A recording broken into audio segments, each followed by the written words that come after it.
Welcome to Bar Chart's series of educational webinars designed to enlighten you on a variety of trading ideas and concepts, inform you of the features and tools Bar Chart provides related to these concepts, and offer you traders insight to make a more informed trading decision. Today's subject, profiting from moving averages and advanced strategies. Now, equipped with the basic understanding of moving averages, their principles, the different types and benefits, traders and investors can employ many different kinds of trend following systems. And Bar Chart's website offers an array of multiple moving average technical analysis data, screeners, and strategies that subscribers can tap into to create, test, and execute their own moving average systems. Hello, everyone. My name is John Rowland, Bar Chart's head of trading education, and today we're going to advance some ideas that were presented last week in our, let's see, where are we at? Last week in our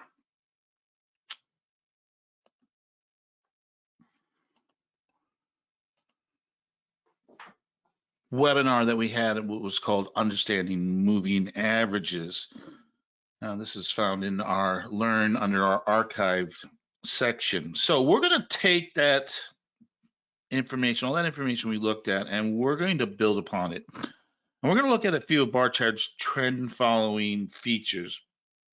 I'm going to demonstrate several of the trend identifying techniques. And lastly, we're going to discuss a couple risk management tactics.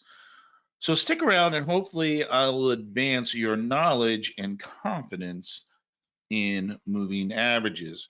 Now, before we jump into that pool, this is where I usually introduce Gene Baker, Bar Chart's project director, but Gene is unable to attend today's session.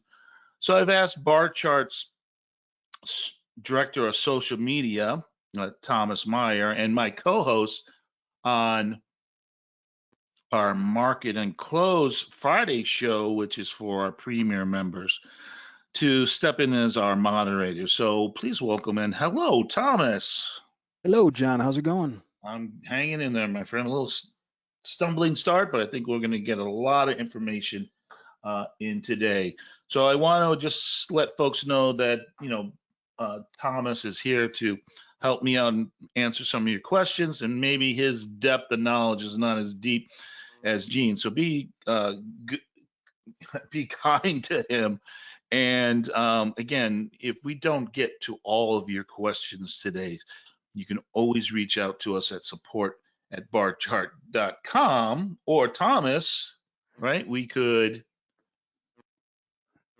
Well, we do have a show on Friday, John. Hopefully all of our audience knows about it, but it's called Market on Close. It's a more intimate, smaller experience, and you will for sure get an opportunity to ask John a specific trading question. So if you're not attending that, please go and check it out, folks. So I'm getting no audio. Is that true? I don't think so, John. I hear you loud and clear. Okay, so Robert, I see, says no audio, and John, just check your headphones there. Okay. Hey, folks, hey, John, before you continue, folks, if you're in the audience and you do hear audio, just, okay, yeah, we're getting good audio here, John. Okay, great, thank you. All right, thank you so much. So listen, this is a really dense webinar, so we're gonna go a full hour today. So again, we're not gonna get a lot of questions, but please bear with me, okay? All right, so just a reminder that today's session is for educational purposes only, and decisions to buy, sell, or trade securities, commodities, or other investments are best made by the advice of a qualified financial professional, and that under no circumstances shall we be liable for any financial loss or damages that you or anyone incurs based on trading activity or based on any information or material that you receive through Bar Chart or Bar Chart's services. Okay. So let's get started by a quick review of some of the things that we learned last week. So we looked at 3 different types of moving averages. And the first one we looked at is called a simple moving average, which gives equal importance to every observation. Now, we've discussed how these types of moving averages are better suited for longer periods, longer time periods. They're more smooth. I don't know if that's a real word or sentence. They are reliable in trend identification, but they're lagging, or how they are created. They're slow to recognize changes in trends. Plus, they're also subject to something called the drop-off effect. Now, a weighted moving average assigns a linear decreasing weights, starting with the highest for the most recent data point, and they have a tendency to be closer to current price. They are more reactive to recent price movement and potential trend changes, but their sensitivity to current price action makes them susceptible to volatility and false signals. And so we also have exponential moving averages. We're also weighted, but these are weighted on a factor or percentage. And again, from latest to oldest, and they are sensitive to recent price movements. Now that could be for good or for bad, like in the weighted moving averages. But the calculations of an EMA, an exponential moving average, eliminates the effects of that drop off, which is a criticism of simples. Now, they are favored by short-term traders and are valuable when most recent price has more bearing on future price direction and trend analysis. In other words, the bend at the end of our friend, the trend. So trend identification is one of the benefits or most actionable benefits of moving averages. And we're going to concentrate on 2 types of trend identification.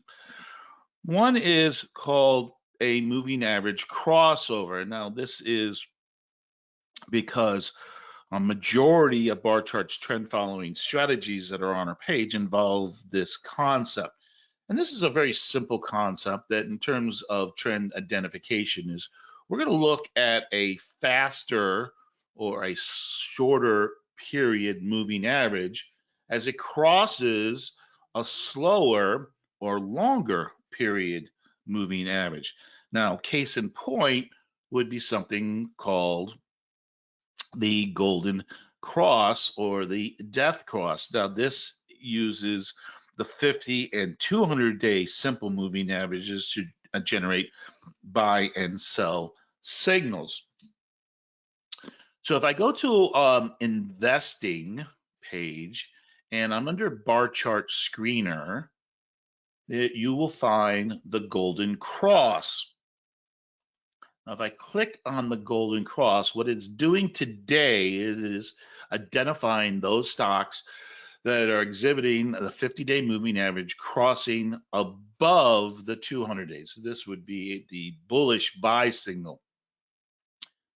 And you can see the different stocks here. So what we can do is go into our flip charts here. And up here in this middle box here is where we can find what is called our templates. And under bar chart templates, we have a template called the Golden Cross Death Cross. And this will show you, give you that visualization of the 50-day moving average, which is in blue, and the 200-day moving average, which is in black. Now, there are some elements that we need to understand. As first is that the death cross can have a lagging effect. In other words, you might see a price action that has continued for a period of time before you actually get that crossover. Now, for instance, this Arbor Realty Trust, you can kind of see that, right? We see this kind of this upward trending price action as our 50-day is starting to slope positive, and we're getting close to a crossover. Now, this might be a better example. This is Devon Energy today, and this is what I'm kind of talking about, right? So you can see that we've already seen a large trending market as our 50 is now getting ready to cross over our moving averages. So, this might be a poor signal for an entry, and maybe what we might want to do is look for a retest of this post signal.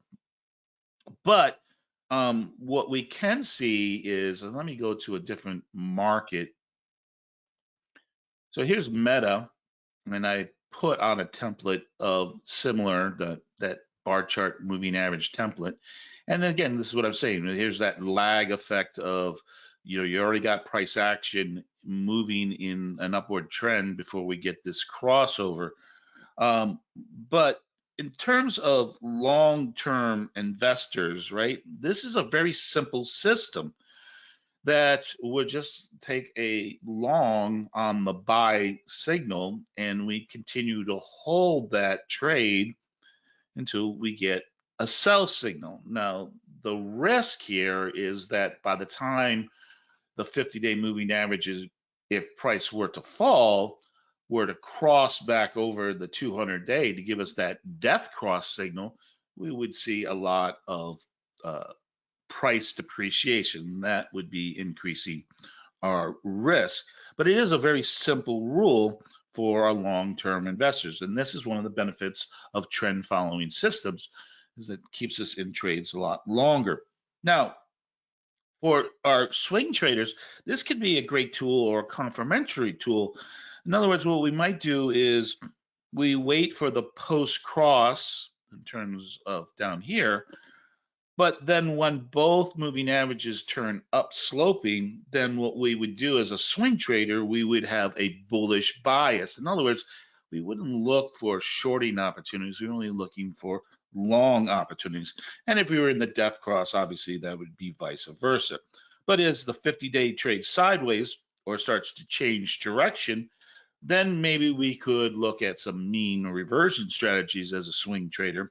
Or if I'm an investor, a long-term investor, this is where I probably would start incorporating some long profit protection plans or strategies, and some of them that you might be familiar would be like selling cover calls or employing a trailing stop. And we'll talk about some of those a little bit later in today's section. So another trend identifying technique, which is a little bit more visual, is this trend line analysis. And what this is going to do, or what is this simple principle behind this idea, is that a moving average is an excellent substitute for a trend line, and that trend lines are very subjective, right? Depending on how you draw your trend line, depending on how I draw the trend line, we could all look at the same market, and I could have 10 technicians say, draw me a trend line, and I guarantee you'd get 10 different trend lines. So moving averages are a little bit more complementary to market trend analysis. But here's the principle, that markets that are trending respect moving averages, and that when price violates or doesn't respect a moving average, that can alert us of potential turning points.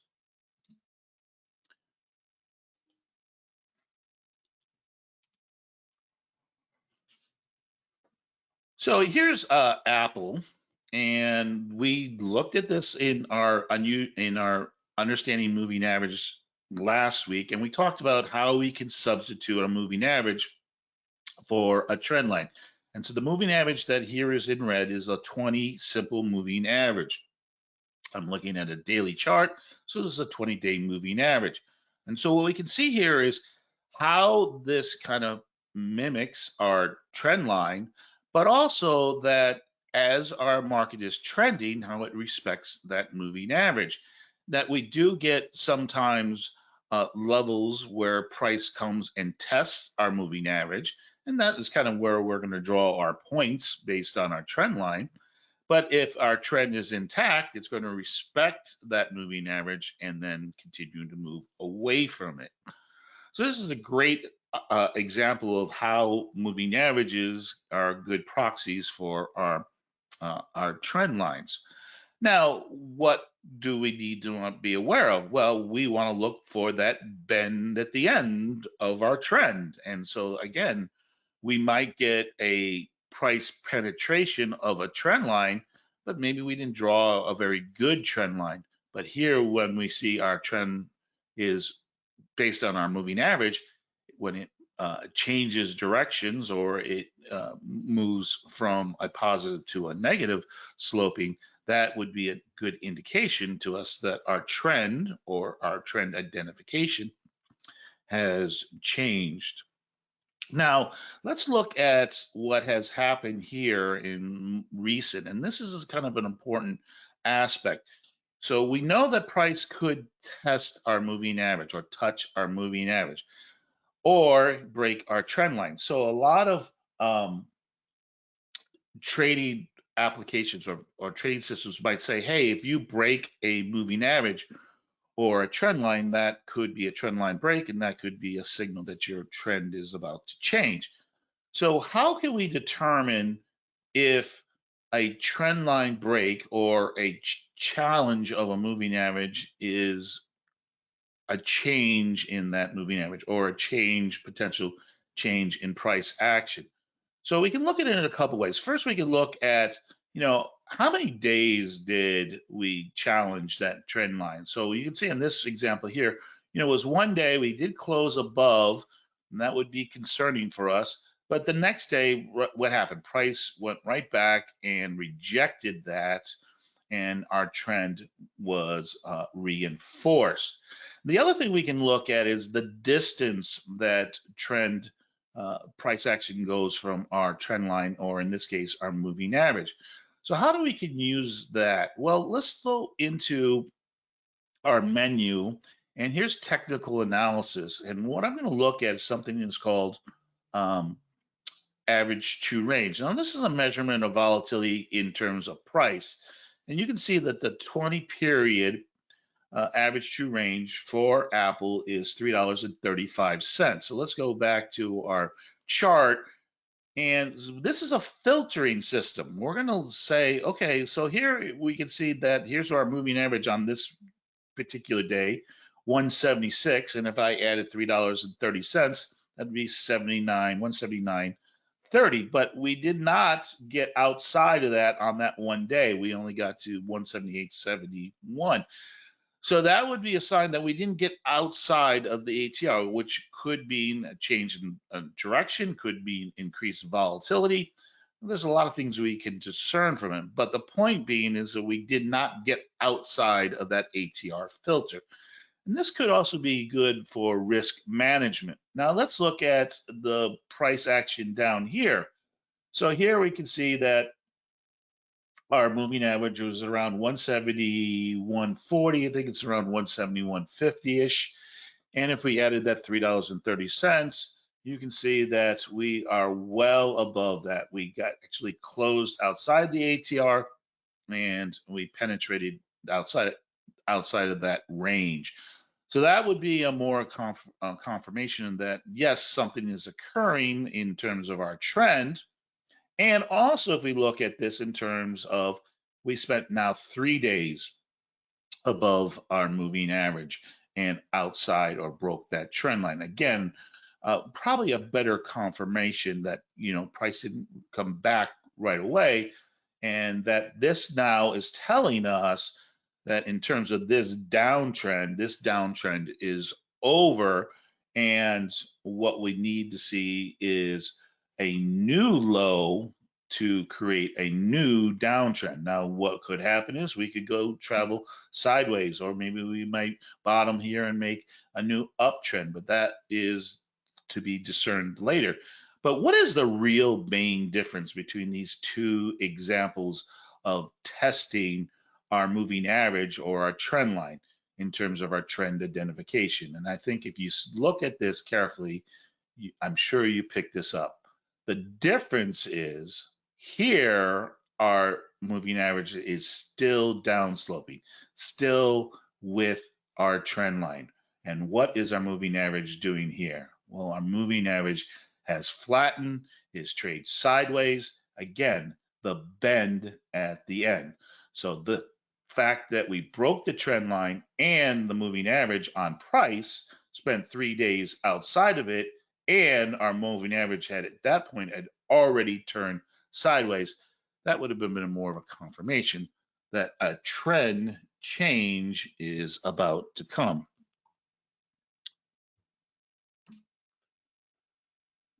All right, so let's talk about some trend following strategies. And one of the ones we're going to look at, the first one is moving average convergence divergence. And sometimes, folks will call these the MACDs. Now, we have a MACD signal in our web page that's based on,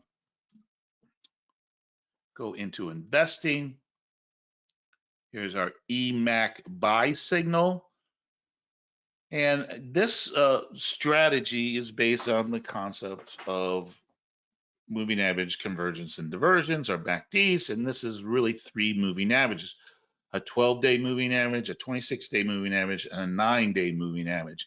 Now, if you want to get deep into understanding how you use a MACD and how you can help you manage it or how to employ it, we do have a webinar on that. But let's look at this visual part. We're going to go to our flip charts. Again, we're going to open our bar chart templates. And so I'm going to go to flip charts and go to my templates. Here's my bar chart templates. And there you can see our EMAC and volume template. And what this does for us is it looks at that crossover, that MACD crossover, that is now signaling to us that there's a change in momentum. The idea here is that a change in momentum could give us a directional change in price, but also identify a potential new trend.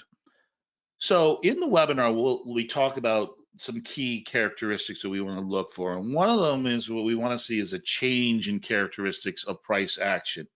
In other words, as price transitions from a downtrend to an uptrend, or we want to see emerging trends.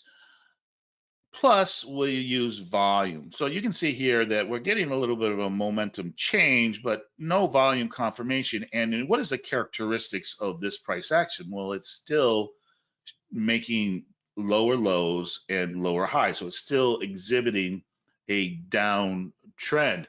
But if we look at this stock, and I kind of looked at these this morning, here's Glad. This is Gladstone Capital, and then I'm not familiar with the stock. But do we see a change in characteristics? Well, we see a double bottom here, right? And on this V bottom, nice V bottom here, where we're now getting a change in momentum, we also found a large amount of volume. Usually large amounts of volumes do tend to occur when markets make bottoms and tops. Now, what I've done is I've kind of modified this in terms of adding some other elements, and maybe this will help you when you do this analysis. But here's my EMAX signal, and what I've added is a RSI, which is another momentum indicator. But I've also added two moving averages. In this case, I'm using a 5-period exponential and a 20-period exponential. Again, think about our 50 and 200 day. This is kind of like a mini 50 and 200 day moving average crossover. So let me turn those on. So what I'm doing here is I'm using the EMAX signal to alert me of a change in momentum. I'm going to use the RSI to show me that momentum is being confirmed, or in that change from let's say in the low to above 50 or a positive price action.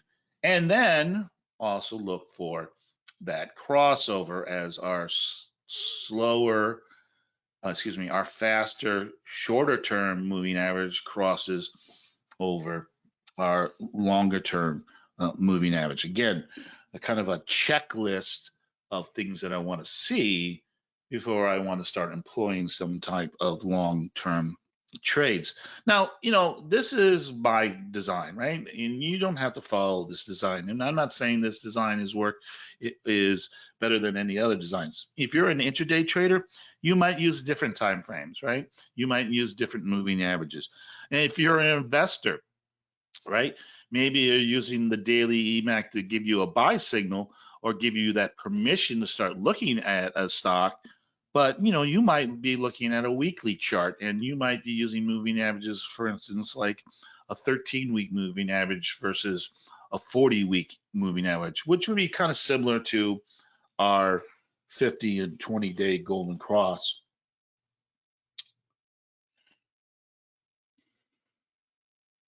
All right.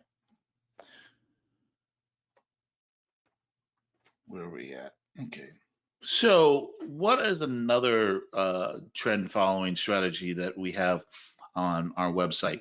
So, we have what we call dual moving average crossovers, and we kind of just talked about this um, in our golden cross. So, this strategy uses two different moving averages to generate buy and sell signals. So, if I go to any stock, and I'm just going to type in AA because it's just the easiest, right? And under my menu here, I'm going to go to where it says trading strategies. And in this page here, what you're going to get is a lot of these dual moving average crossovers, some short term, medium term, and longer term. Notice down here, there's our 50 and 200 day. Now, under this page, which is kind of nice, is a nice feature is you're going to get some information. First of all, how many trade signals that each one of these crossovers has generated over the last 5 years, the average amount of days that that trade or that signal uh, we were in that trade.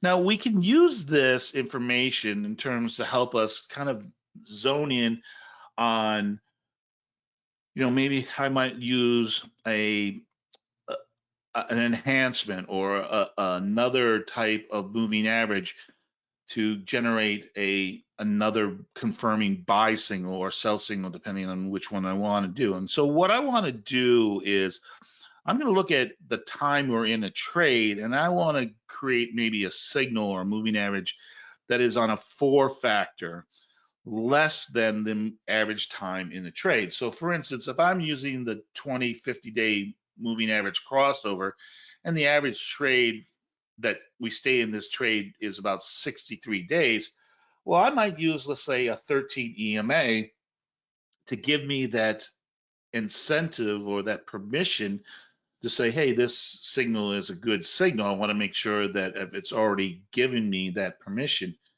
because I want to try to capture this trend as soon as possible. The earlier I capture a trend, the more potential profit that I'm going to recover.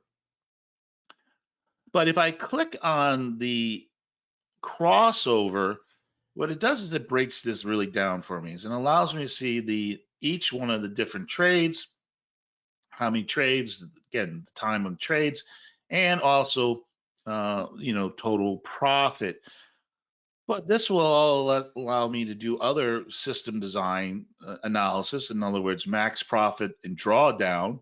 And then again, the percentage of how much the price moved against or in our favor. And also what I can do here is I can click on buy and sell and just only look at buy signals, excuse me, and see how they compare in terms of profit and times in trades versus sell signals. So for Alcoa, you can see that buy signals here generated this profit, and sell signals, excuse me, created this profit. But the average time in trade was about the same.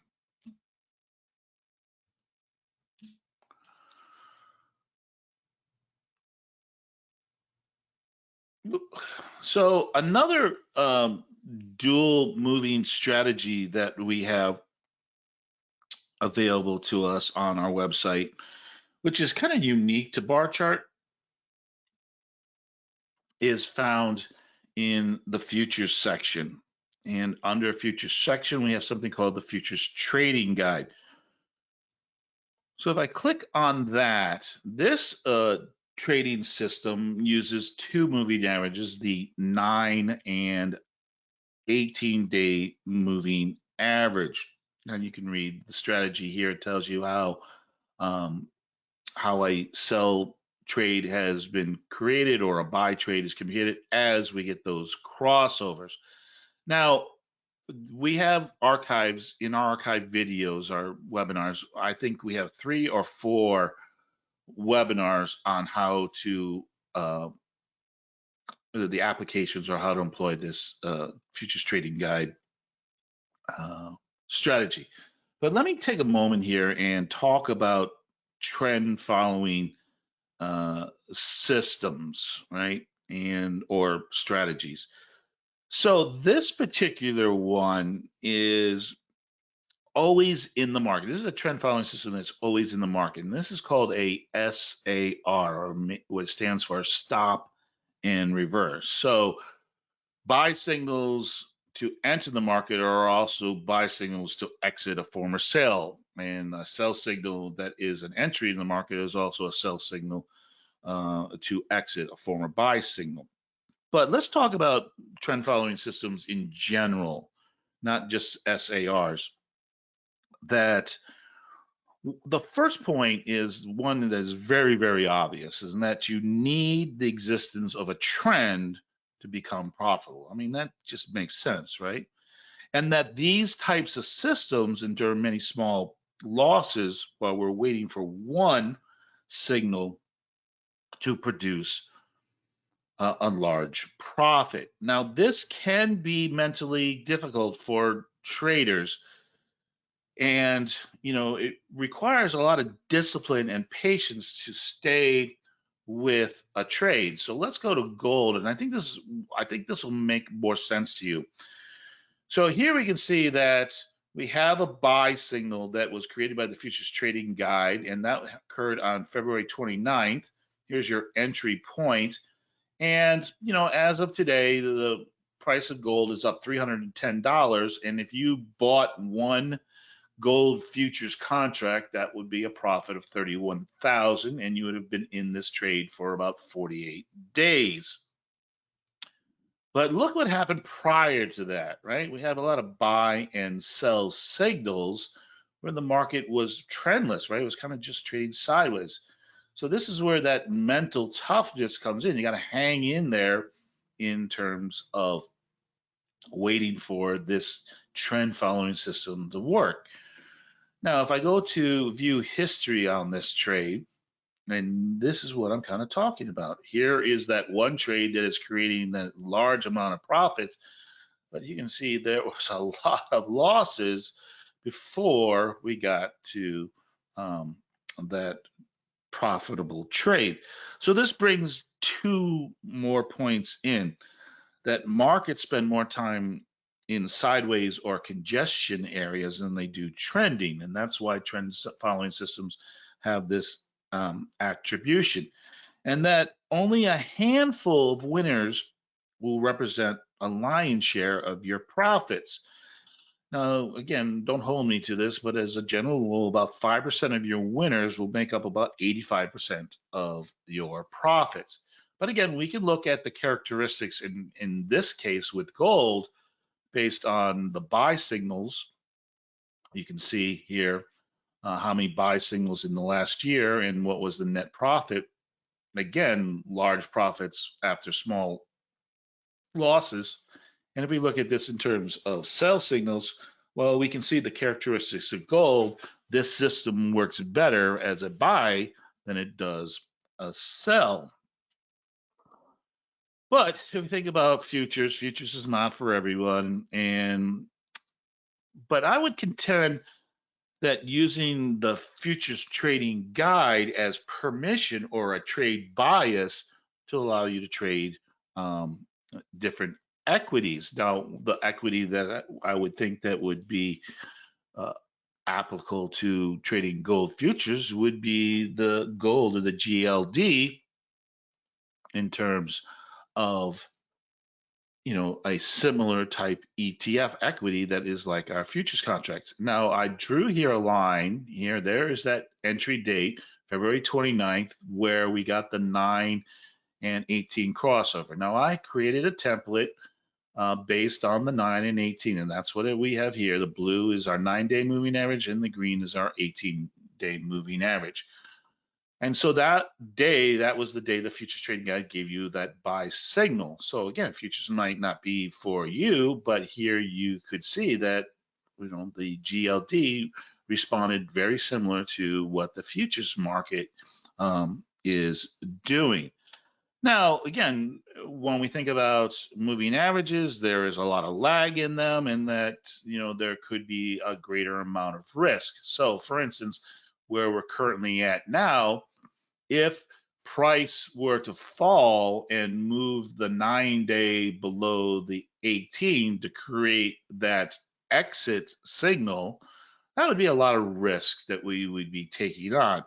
So maybe some better risk management techniques would improve some of those results that we saw in the historical. So let me just give you a few. Again, these are general ideas. They are not written in stone, but maybe what you would do is maybe only buy, if you got a buy signal, once both moving averages turn up sloping. And in that case, you would delay your entry. And in this case, that would have been 2 days later. The other thing that we could do is, as I'm getting into the market, especially if I have a non-directional market and I'm waiting for one of those trends to develop, I'll exit at an entry. In other words, I'll get out where I'll get in. In other words, I'm not going to wait for a new sell signal or a new buy signal to get out. That would increase my risk. And if the trade doesn't work at break even, then I'll exit the trade. The other thing we can do is we can wait for the first correction. We'll wait for price to hold our fast moving average. And as long as we maintain that current signal, this would be a better timing in terms of catching our momentum as our trend continues. And then we'll talk about using a trailing stop basically on that moving average break that we did the example with Apple, and we're using that filter of ATRs. We're going to look at another example at the end of today's session of how we can use another filter when we break those moving averages. So another trend following strategy is called the moving average high-low. Now this is a variation of our crossover, but what we're going to do here is we're going to use our highs as a slow moving average and our lows of price action as our fast moving average. And this is going to provide both visual confirmation of trend direction, but it'll also give us a sense of support and a resistance. So let me go to another market.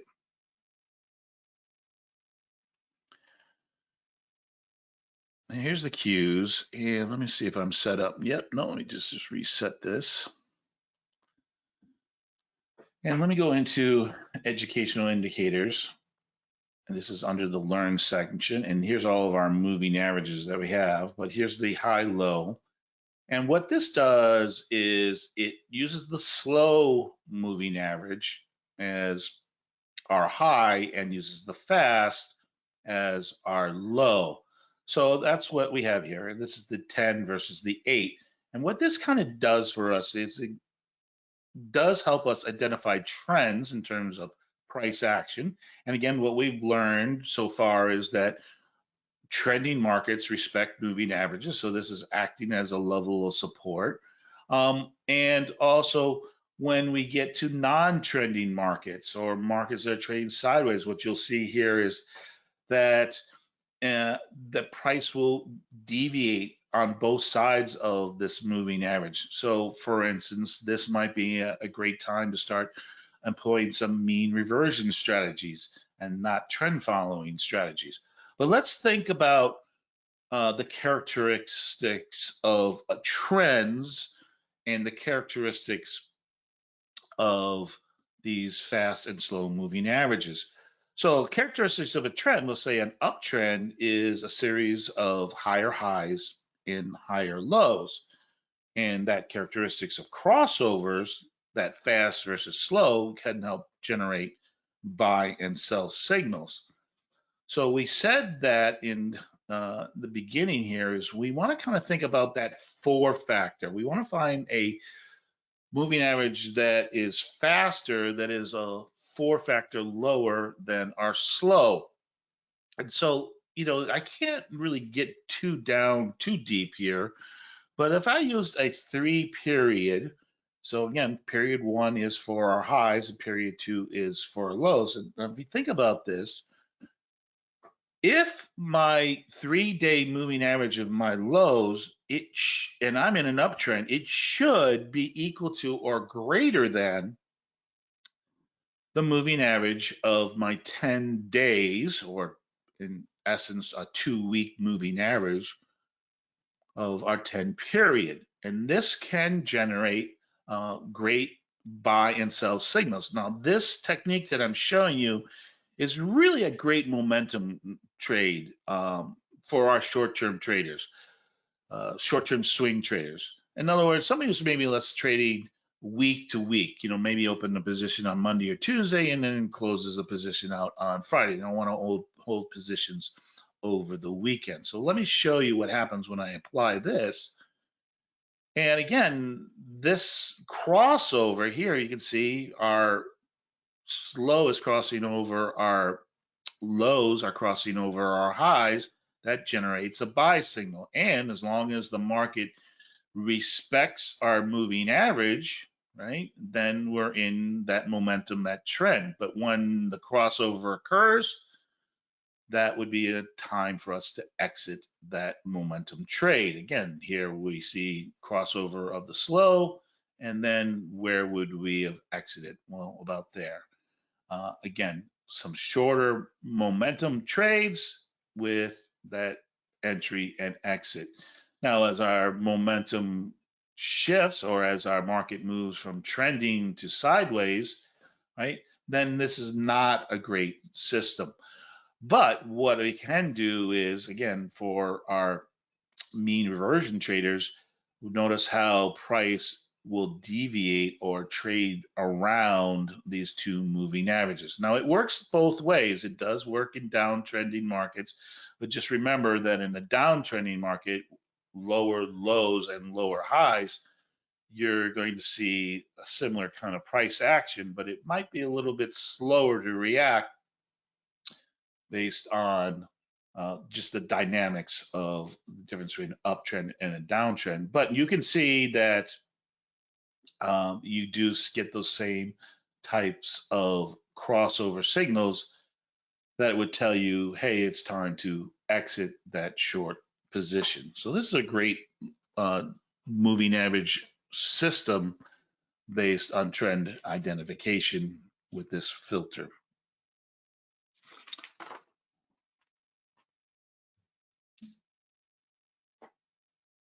All right, so let's talk about some advanced concepts. And so let's talk about moving averages that are volatility based. And one of the ones that I'm very fond of is called Bollinger Bands.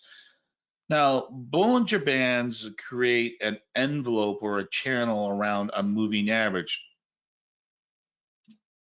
And let's go to a different market.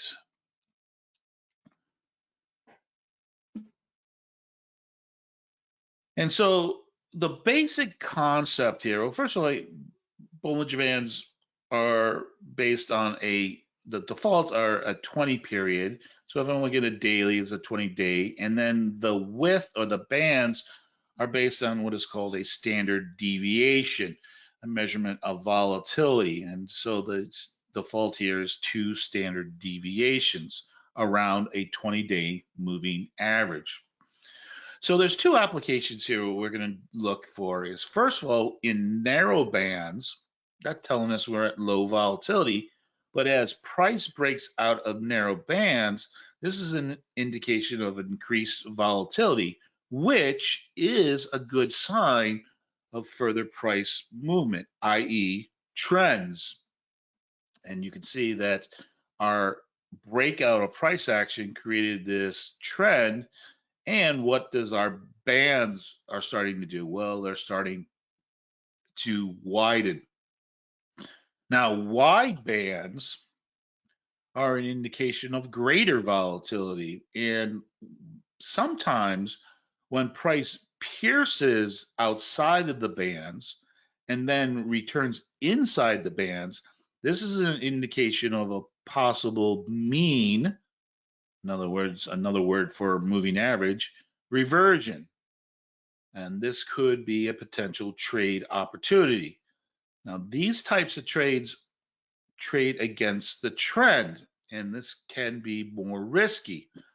So there are some rules that you can use that will help you with these types of trades. And let me give you a couple of them. Again, these are generalizations. But one is, let's discover if there's a significant distance from our being. Now, we could look at that in terms of an absolute dollar value, or we could look at it in terms of a percentage. But I think what makes Bollinger Bands unique and makes them valuable is it bases it on a standard deviation. In other words, this volatility. So that's why I kind of rely on them. The other things we could look at would be other technical analysis that would support this mean reversion. In other words, let's say um, a negative divergence in, for instance, a RSI or stochastics, or that you've run into a level of resistance or support as we're outside of the Bollinger Bands. But a more reliable way to use this is, and again, more profitable, is when that deviation from the mean is contra to our primary trend. Now, these are going to offer a lot more minimum risk and also excellent profit potential in terms of when our trend re-engages. So what am I talking about? Well, I want to look for a time frame that is lower where it's exhibiting this tendency. In other words, I'm getting a Bollinger Band piercing, but at a lower, let's say an intraday time frame, that is opposite of my higher time frame trend. In other words, my primary trend. So again, let's do that example. So here I'm seeing that mean reversion, but we're getting back to close to testing our moving average, right? We talked about how moving averages can be a level of support or resistance depending if they're upsloping or downsloping. So again, price is coming back towards our moving average. And now again, this is at the daily time frame. So what I'm going to do is I'm going to drop down, and again, that red line here, I'm going to drop down to a 60-minute time frame, and there's that red line. And this is where we want to use Bollinger Band as a mean reversion technique. Here we can see that we have a band piercing outside of our Bollinger Bands on a down price action where our primary trend is still uptrending. These are great setups. And then we just wait for the mean reversion.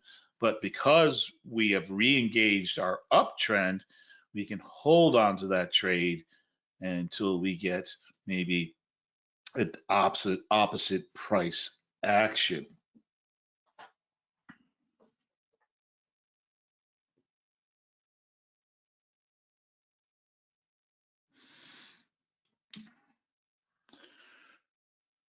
All right, so from there, from our moving average volatility-based techniques, we can talk about something called multiple time frame analysis. And so multiple time frame analysis wants to try to incorporate both our moving average assessment or identification, but we're going to look at it over a multiple time frames. And this is going to give us a greater perspective of trend direction and also potentially potential buy and sell trades. So how can I do that? I just kind of did that multiple time frame analysis with Bollinger Bands. So how can I do this all together, right? This might be a difficult task. So if I go to grid view and I have a couple of different choices, but I'm going to pick the 4 boxes. And what I can do is I can set up this grid view based on different time frames. So what I have here is I have a 5-day, 30-minute time frame. I have a daily 1 year. I have a weekly 3 year, and I have a monthly 5 year. And I have my Bollinger Bands on here. Now remember that the Bollinger Band calculation is based on the time frame that you're using. So remember, it's a 20 period. So this is 20 30-minute periods. This is 20 weekly periods. This is 20 daily periods. This is 20 monthly periods. But what I can do is look for those mean reversions or look for those piercings outside in those lower time frames based on the trend direction that I see in my higher time frames. Now, ideally, what we want to kind of do is we want to see where they're all in concert. That would give us an indication of a very strong trend. But let's see what's going on with NVIDIA at the moment. So what do we see here? Well, we see a downsloping moving average. Bands are expanding, right? Now we could get a mean reversion, but our bands are expanding. That's telling us that volatility is coming back to this market. At the daily level, what do we see? Well, again, our moving average has turned sideways to starting to trend lower, and we're trading inside of the lower half of the Bollinger Bands. Again, market is respecting this moving average. What do we see at the week level? Well, the weekly has been outside the Bollinger Band and now is inside the Bollinger Band.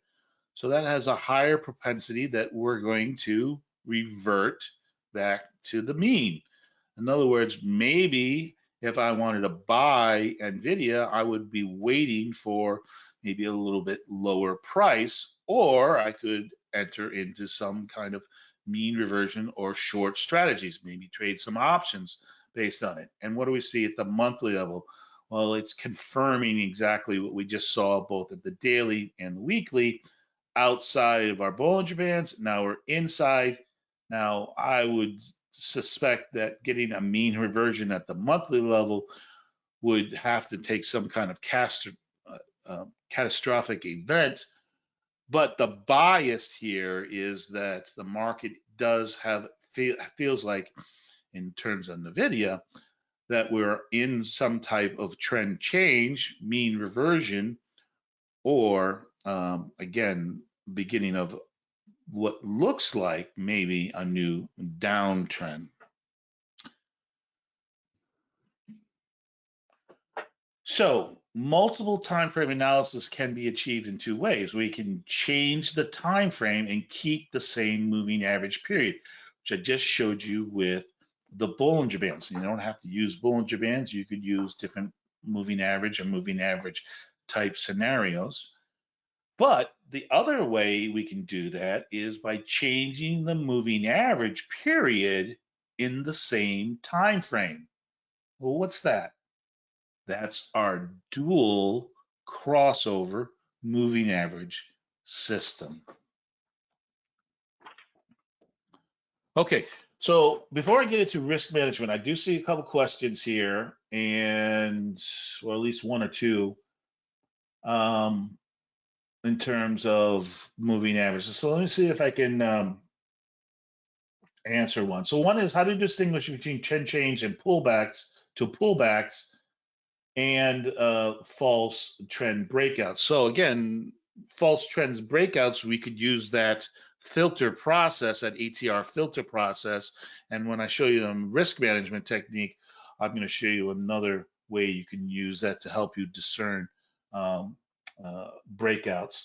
And then how do you determine pullbacks? Well, you don't know if you're going to get a pullback, but again, a percentage from the peak high to your moving average might be a great way to design a pullback. Again, you have to make that decision in terms of your trend analysis. But if your market made a 3 to 5% percentage pullback, that might be a time, and it's engaging one of your moving average. That might be a good time to re-engage that trade. But if your market moves, let's say 10 or 15%, now is that a correction to you, or is that the beginning of a trend reversal? So again, that risk management in terms of percentage pullback is up to the individual trader.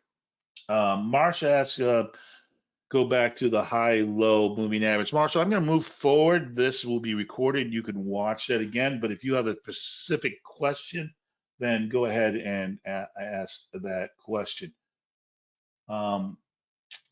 So Brian asked about how do you decipher the range when you're looking at a stock. So Brian, a little bit more specific. What are you talking about? Are you talking about the average true range? And that is based on a calculation, and you can look into the um, technical analysis library to give you the math on how that is created, if that's what you're asking about. Okay, so let's move on because we're getting to the top of the hour. So let's talk about some risk management strategies. So setting a stop at a moving average is a very popular risk management tool, but very popular among retail traders. And moving averages can be very beneficial in terms of, again, that bend at the end of our trend to help us eliminate large losses or help with us to set our stop losses.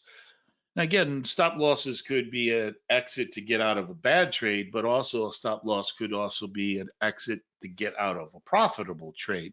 So in other words, limiting our give back. But if you think about risk management and moving averages, that markets that are trending respect their moving averages. We've observed that, and that if failures can alert of price and trend changes.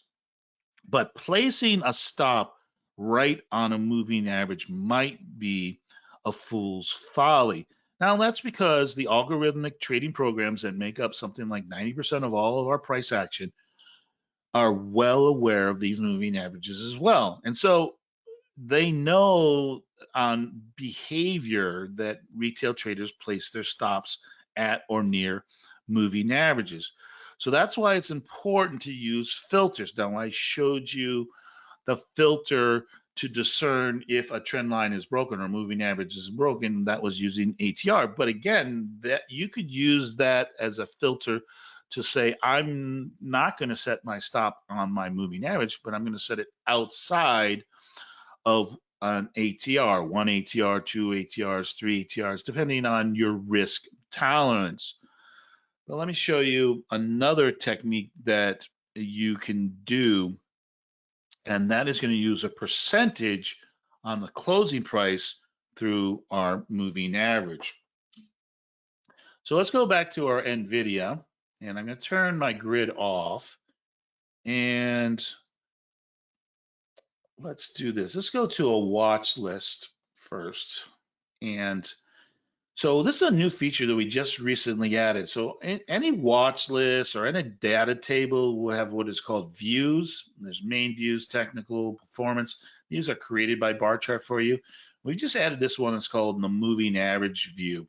And what it does is it gives you multiple moving averages, and it also tells you where is current price in a percentage from that moving average. Now, if in the example here with Amazon, if all your data points here, you can see there are green. What does that mean? Well, that means that our current price, and it hasn't updated here, so it would not updated yet. So I think this updates on every 10 minutes or so. But it would be telling you that current price is above. So you can see that current price here, 181, above our 50, our 100, and our 200-day moving average would be green. And it's telling you how much it is above. Let me refresh this. Let's see if it changes. Yes, there we go. Perfect. So you can see that now our current price is below our 20-day moving average. So now it is red. And now here you can see it for Apple, our current price is below our moving averages. And so they're all red. So red means below the moving average and green means above. But what we can do now, let's look at NVIDIA. All right, let's go to our flip chart. And again, I can go into my bar chart templates, and we have one that's called the 20, 50, 100, and 200-day moving average, and there it is. And there is another element on that template, which is called the comparative relative strength. And this looks at this individual stock versus the S&P. And again, this is a great tool in terms of risk management, because what we're going to do is we're going to look at how does our stock compare to the S&P, and when it's underperforming, that might be an indication for us to exit that trade. But let's look at this in a little bit shorter time frame so we can get a little better view. And I'm going to get rid of the comparative analysis. So again, here is our 20-day moving average. This might be where we might use some risk management. And we talked about that filtering process, ATRs, and now that percentage. So I could make a determination of where I think that percentage is important for me in terms of how much I'm willing to give back or set a stop. So again, a general rule is something like maybe 2 to 5% from your moving average might be a good placement of a particular stop. Now, if we do this in terms of NVIDIA and we go back to our technical analysis, right? Remember we talked about our 20-day moving average. Now, when I did this morning, the average 2-day range was around $33, but you can see now it's $34. But $33 of an $880 stock is about 3.3%. So you can see here that our average 2 range does play into that moving average percentage. So again, if I go back to my moving average, might set my stop of say, hey, if I get more than 4% below my 20-day moving average, it's probably a good time for me to exit that trade. Now, again, does that mean you're going to use the 20-day moving average? You might use the 50-day moving average. You might use the 100-day moving average. But again, where current price is in terms above, right? For instance, if you're using the 100-day moving average and you're going to wait for a price to get below it, well, we're 24% above the 100-day moving average. Are you willing to give back that much profit before you exit a stop? Again, this is a preference of individual traders. Okay.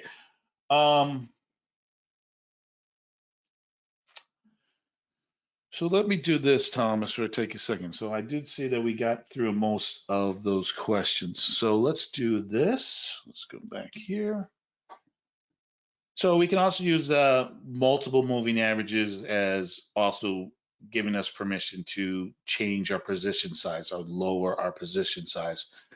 And then I just showed you this idea of the filters by percentage movements or average true range, or a change in volatility. Again, Bollinger Bands when moving average to use risk management. So what are some of our takeaways before we end today's session? Well, first of all, that moving averages move price volatility and help us visualize our trends and trend changes. Remember, our trend is our friend until the bend at the end, and moving averages help us to see that. They're an intricate part of many technical analysis indicators. I showed you a couple, MACDs and Bollinger Bands, but RSIs and stochastics, right? So they're an important part of technical analysis. They can be great for generating buy and sell signals. Those crossovers are a great tool for us. And as I showed you here in the last few minutes, they are paramount for risk management. Where do I decide my trend has changed? Where do I decide that I'm taking on more risk, right? When is that trend bend at the end? And that moving average are indispensable additions to any trader or investor's toolkit. Okay. So if Jean was here, she would tell you a lot of the things I showed you are part of our Premier and Plus package for those of you who are just basic subscribers, especially the Futures Trading Guide. So again, you can join Bar Chart Plus or Premier and to access some of those more advanced moving average strategies and also some of those historical data. And you can do that on a free 30-day trial period. So let me go back before we finish. Hey, Under the John, the only other thing I want to add is we got a question earlier about whether Friday's market on close is only available to subscribers. And yes, it is. But the good news is if you do sign up for a free 30-day trial, you will get access to watch that show during your trial period. So if you guys want to come and check it out, or you're just curious, or if you just have a single burning question you want to ask John, just sign up for that sign up for that trial and come check us out. burning questions. I love burning questions. Okay, so come back into learning webinar recordings. I just wanted to kind of show you. Sometimes there are links on a particular strategy page, but here's Bollinger Bands. So you can see that there's 3 webinars based on Bollinger Bands.